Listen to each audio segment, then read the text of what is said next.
Shalom, très chers internautes, amis de Idéo Congo. Ici le frère Kevin Beachiwawa pour le compte de l'émission Face à la caméra. Face à la caméra ne reçoit pas ma face, mais évidemment ces deux sièges vont être garnis par deux servantes de Dieu qui ont dernièrement honoré la ville de Montréal en lançant pour la première fois de leur carrière leur maxi single album dans la ville capitale de Kinshasa. Alors pour briser la glace, on va nous lancer leur vidéo et vous allez avoir l'idée de qui sont nos invités. À vous.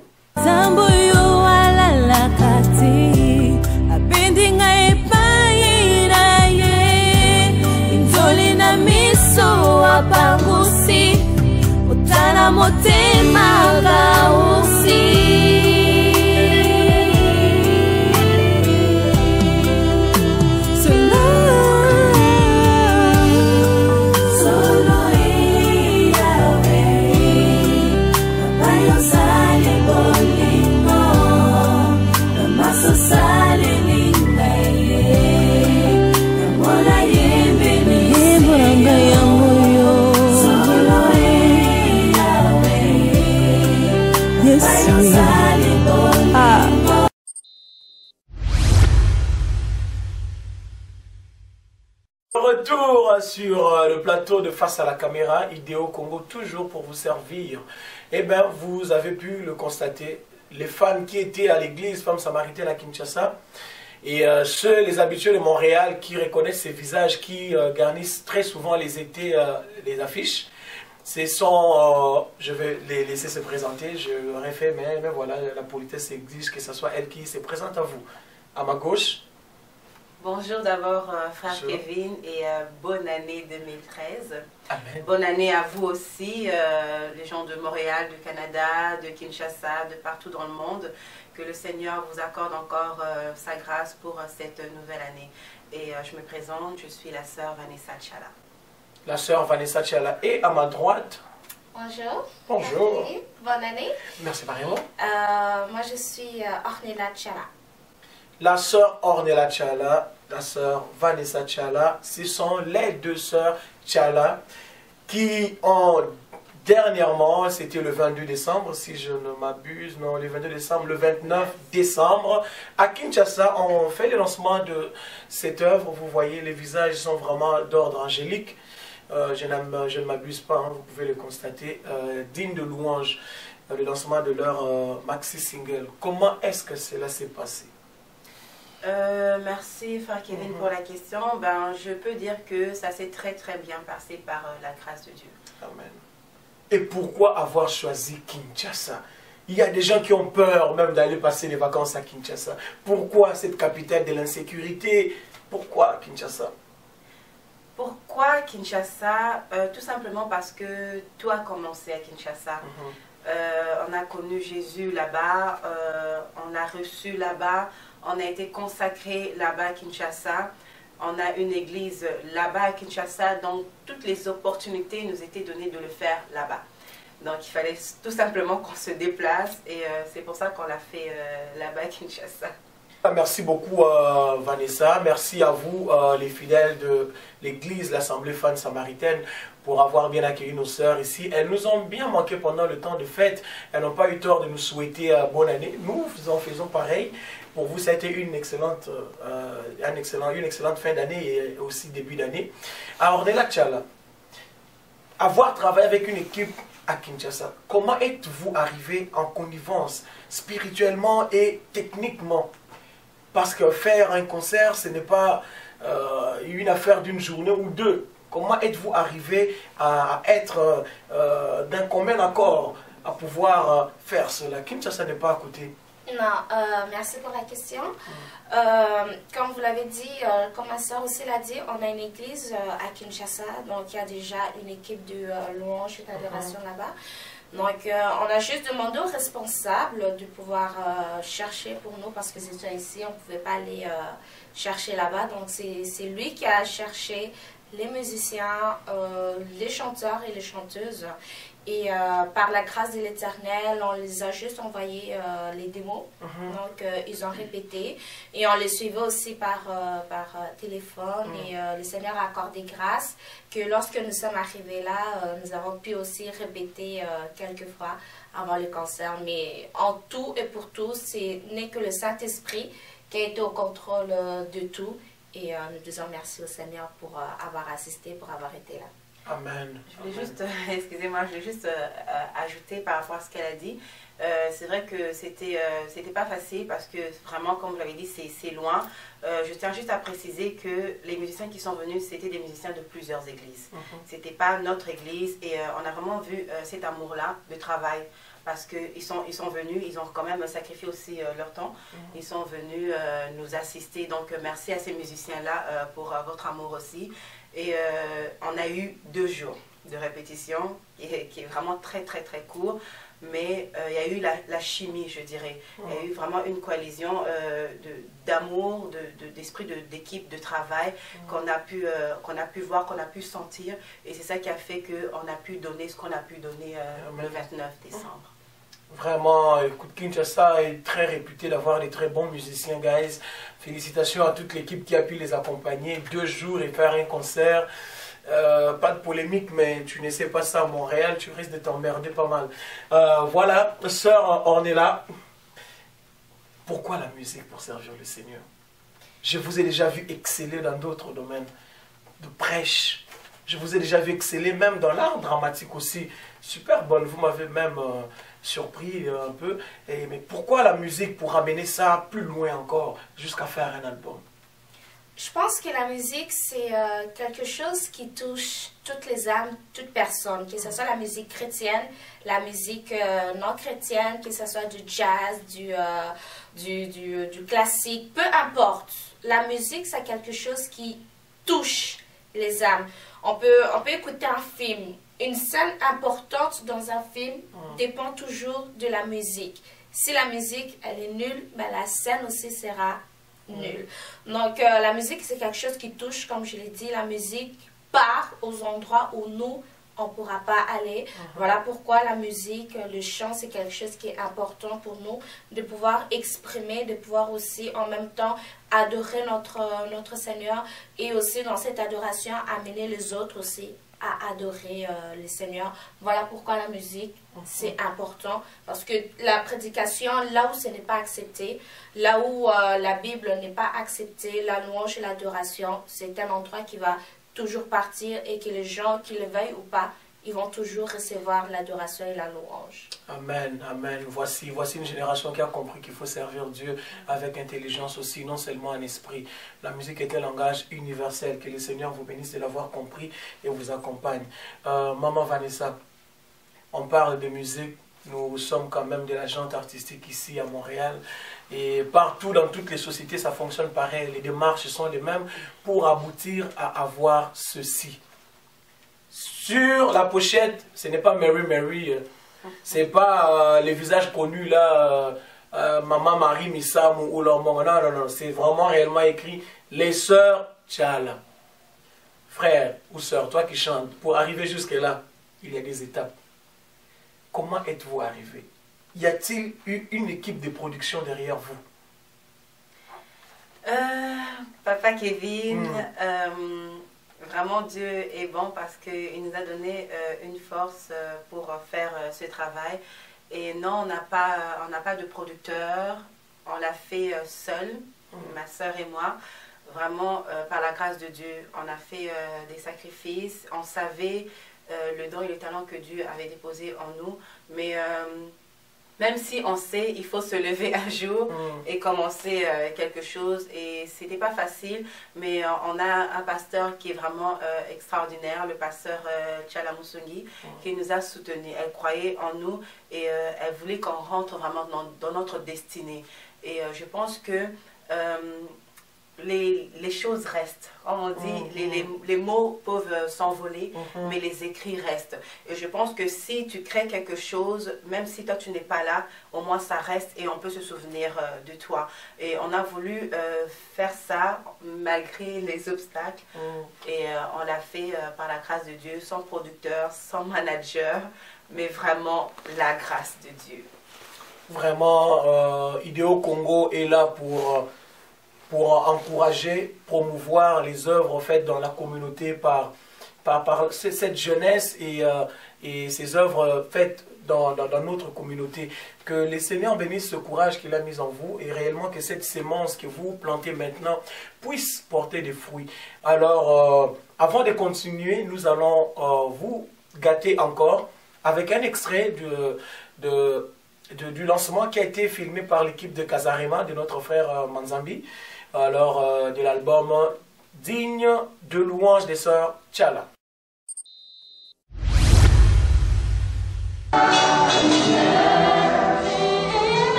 Et voilà, vous venez de voir l'extrait de l'album Le jour du lancement, le 29 décembre 2012, qui a été fait à Kinshasa.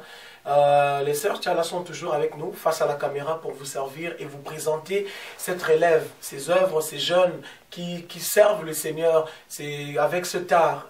Ils vous sont présentés enfin de ne pas chercher... de ne pas seulement vous les présenter en vain, mais c'est dans le but de soutenir ces genres d'initiatives. Pourquoi? Parce qu'il y en a plusieurs. Il y en a plusieurs qui ont des projets, mais c'est toujours des chantiers plutôt, des chantiers non finis.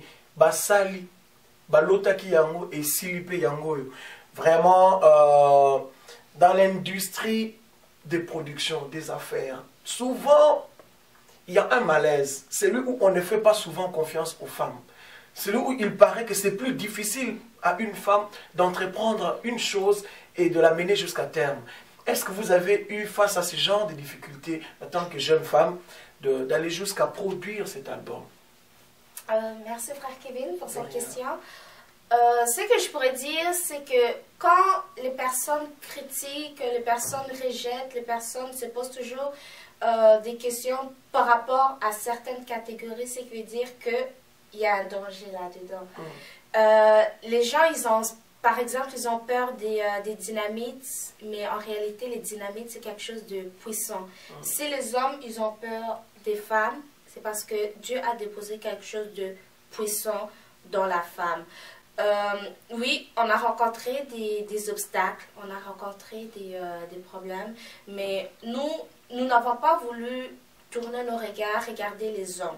Parce qu'on savait que si on regardait les hommes, déjà qu'il y avait déjà des attaques, des blocages de toutes parts, on n'allait rien faire. On s'est simplement contenté de regarder le Seigneur, pour qui, premièrement, on faisait cet album. Et voilà, c'est ça. Donc, on a regardé lui. On a regardé aussi ce que l'Éternel avait déposé en nous, les dons, les capacités qu'il avait déposées en nous. On a dit que non, on ne pouvait pas abandonner, arrêter en cours de route pour quelque chose qu'on avait déjà commencé. On avait déjà commencé ça il y a déjà plusieurs années. On avait déjà fait l'instrumental en Europe. On ne pouvait pas arrêter à cause des blocages. On a continué et aujourd'hui, on a fait cet album, donc il est là. C'est quelque chose qu'on a voulu offrir au Seigneur. Et les mêmes personnes qui critiquaient aujourd'hui sont en train de dire félicitations. Donc c'est pour dire aux personnes, aux femmes, aux jeunes de ne pas abandonner, de ne pas se décourager. Parce que s'il s'agissait de se décourager, les plus grandes femmes du monde, que ce soit en Amérique, que ce soit en Europe, en Afrique, les plus grandes femmes, elles n'auraient jamais rien fait. Mais c'est de ne pas regarder, c'est de ne pas écouter ce qui se passe autour, mais c'est de regarder ce qui est en toi et d'avancer. Et c'est là que vous allez faire de grandes choses. Vraiment, il faut écouter, hein, ça c'est la voix de la prêche, hein, c'est la langue de l'Éternel qui parle. Elle dit, les femmes sont des dynamites. Et donc ça fait boum. Attention. Ce que toi tu peux voir comme faiblesse, c'est ce que Dieu voit en toi comme force. Et ils sont allés avec ce qu'elles avaient et voilà, le fruit est là.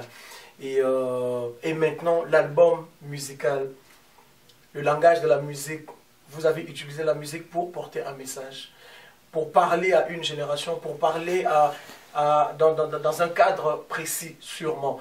Digne de louange, c'est pas pour rien. Je vois ici les titres Osa Bolingo et Où est l'Église. Quel est réellement le message global de cet album, de cette œuvre? Merci Papa Kevin. Avant de répondre à votre question, je voulais juste un peu ajouter par rapport à ma sœur. Donc juste à préciser que lorsqu'elle parlait des hommes, elle n'attaquait pas les hommes seulement. Donc mes frères ne fallait pas attaquer. Non, parce non, que, non, avec grand H, tout le monde inclus. Non, parce qu'on est vraiment la preuve vivante et les expériences que nous avons eues que même les femmes peuvent freiner les autres femmes pour ne pas avancer. Mais je pense que l'expérience qu'on a eue et puis le fait qu'on connaît Dieu, ça nous a appris que Dieu ne regarde pas l'image que tu es. Il ne regarde pas que tu es une femme. Il regarde ce qu'il a déposé en toi. Et ce que je peux dire aux jeunes femmes, aux jeunes hommes, à tout le monde, c'est que de ne pas vous diminuer à cause de l'image que vous regardez dans le miroir. Tu es ce que Dieu a dit que tu es. C'est ça la plus grande chose que tu dois savoir et de croire en toi. Et dans l'album, ce qu'on a voulu dire, le message qu'on a voulu apporter à vous, les gens qui allaient écouter cet album, c'est que de ne jamais lâcher, que Dieu est là, peu importe les circonstances, peu importe ce qui peut arriver, peu importe les gens, parce qu'on a eu des expériences où les gens nous ont abandonnés, les gens en qui on a cru. Donc on a eu beaucoup de choses quand même par lesquelles on est passé, mais Dieu était là. Dieu était vraiment là et il nous a soutenus et c'est cette expérience-là qu'on aimerait partager avec vous, de vous dire de ne jamais lâcher, donc de ne pas se fier à quelqu'un, mais de se fier à Dieu. C'est le meilleur ami que vous pouvez avoir et il ne vous lâchera jamais, vraiment jamais. Donc ne lâchez pas, croyez en vous, croyez en vos rêves et je pense que si vous croyez en vous, c'est vraiment une moitié de fait et l'autre moitié, Dieu va s'en occuper et c'est ça qui s'est passé. On a eu beaucoup d'obstacles, je le répète encore, mais on n'a pas lâché et Dieu s'est vraiment occupé de l'autre partie et je remercie vraiment Dieu parce que il nous a donné une mère, un pasteur qui est vraiment forte, qui est très très forte et elle ne regarde pas que c'est une femme et c'est ça qui nous a vraiment boosté. Ça nous a vraiment boosté de ne pas regarder notre image, mais de regarder le talent que Dieu a déposé en nous et de travailler pour que nous puissions faire ce travail et cet album. Donc voilà. Vraiment, Osa Bolingo. Nous amener Bolingo. C'est un album qui parle d'espoir, comme elle le dit, des expériences vécues. et qu'elles vont encore vivre, hein, parce que ce n'est pas la fin. Là, nous parlons tout simplement d'un maxi single qui a 3 titres. Est-ce que le projet de l'album entier a déjà commencé? Y a-t-il déjà une programmation ou des dates pour le lancement de l'album entier, le présenter, ou il y a une suite déjà qui est en marche? La suite, elle est là, elle arrive lentement mais sûrement. C'est sûr que les chansons ont déjà été préparées bien avant. Ça, c'était juste pour nous lancer, pour qu'on puisse, que les gens puissent nous découvrir en quelque sorte, savoir c'est qui les sœurs Tchala, mais c'est sûr que le projet d'album, il est là et vous allez l'écouter très bientôt. Très bientôt. Mon père me disait toujours quelque chose, hein, il me disait, peu importe ce que tu veux faire dans la vie, tu as besoin d'une référence. Hein. Tu ne te lèves pas comme ça de chez toi, tu te dis que tu vas devenir sprinter sans au moins regarder les vidéos de Usain Bolt, hein, pour avoir un peu de technique et tout ça. Maman, on est là. C'est quoi ta référence à toi dans le chant? D'où puises-tu la technique et peut-être même l'inspiration pour faire ceci?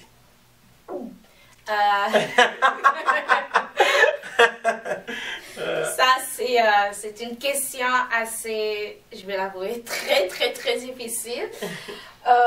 J'aime beaucoup plusieurs artistes, que ce soit des artistes congolais, que ce soit des artistes américains, français, australiens. J'en aime énormément. Mais qu'il y en ait un vraiment que je puisse vraiment puiser jusqu'à cet instant, je vais l'avouer, j'en ai pas. Il n'y a que toi-même. j'en ai pas trouvé. De tout le monde. Et voilà, parce que voilà, c'est ça. Ah, non, mais c'est parfait. Regarde, tout corps qui entre en contact avec un corps non, mais j'ai essayé. Échangé par ce corps. Donc, non, on prend pour acquis que tu es hybride de tout ce que tu écoutes. Voilà, et votre soeur? Est-ce que c'est plus précis, c'est plus clair? Bon, c'est sûr que moi, j'ai des artistes qui me touchent particulièrement. J'aimerais pas citer de nom pour pas rendre d'autres jaloux. Mais c'est sûr qu'il y en a qui m'ont boosté aussi, que j'ai aimé leur façon de chanter, leur façon de danser. Et ça a permis à ce que je puisse aussi apprendre d'une certaine façon. Parce que, bon, je tiens à préciser qu'on n'est pas rentré dans une école de chant. On n'a pas appris à chanter. On aurait bien aimé qu'on puisse nous apprendre ou quelque chose comme ça, mais on a appris de nous-mêmes sur le tas comme ça. C'est sûr qu'on a encore beaucoup à apprendre. On apprend toujours. Hein. Les artistes, il y en a beaucoup. Congolais, et on a des tonnes que j'apprécie. Vraiment, le travail des Congolais est remarquable. Et on l'a vu, on le voit tout le temps, même ici, mais je l'ai vu là-bas aussi, ils travaillent énormément. Bon, je parle des Congolais, pourquoi? Parce que je suis congolaise. Donc, je ne voudrais pas parler des Américains. Gloire à Dieu, ils chantent très bien, c'est vrai, mais je parle des Congolais parce que ils font un très bon travail, ils ont un talent. Ils ont vraiment un très bon talent. Je suis contente d'être congolaise, de voir que mes frères congolais sont capables de faire un bon travail, même dans la musique. Amen. Et oui, il y a beaucoup de talent. La première richesse du Congo, frères et sœurs, c'est la richesse humaine, hein, sa ressource humaine. Ne nous trompons pas, ce n'est pas le coltan, le diamant et tout ça, c'est le peuple congolais et tout. L'apôtre Paul nous dit beaucoup de choses dans les Écritures. Il nous dit aux Romains de ne pas nous conformer au siècle présent. Pourquoi je parle de ceci? Il y a le troisième titre ici, là, la troisième chanson, Où est l'Église? J'ai eu à l'écouter. Ce n'est pas une seule interrogation. Hein. Les sœurs questionnent l'Église. Pourquoi? À cause de l'image qu'aujourd'hui l'Église véhicule. La jeunesse aujourd'hui dans l'Église, nous sommes encore jeunes. Je pense qu'il y en a très peu qui puissent être conscients de pouvoir investir leur argent dans une œuvre une œuvre évangélique tout simplement. On dirait que souvent, nous recommandons cette tâche seulement aux serviteurs de Dieu. Nous pensons que ça appartient seulement au pasteur d'investir son argent pour les affiches, d'investir son argent pour faire des croisades et tout ça. Mais mes sœurs, vous avez mis votre argent dans cette œuvre.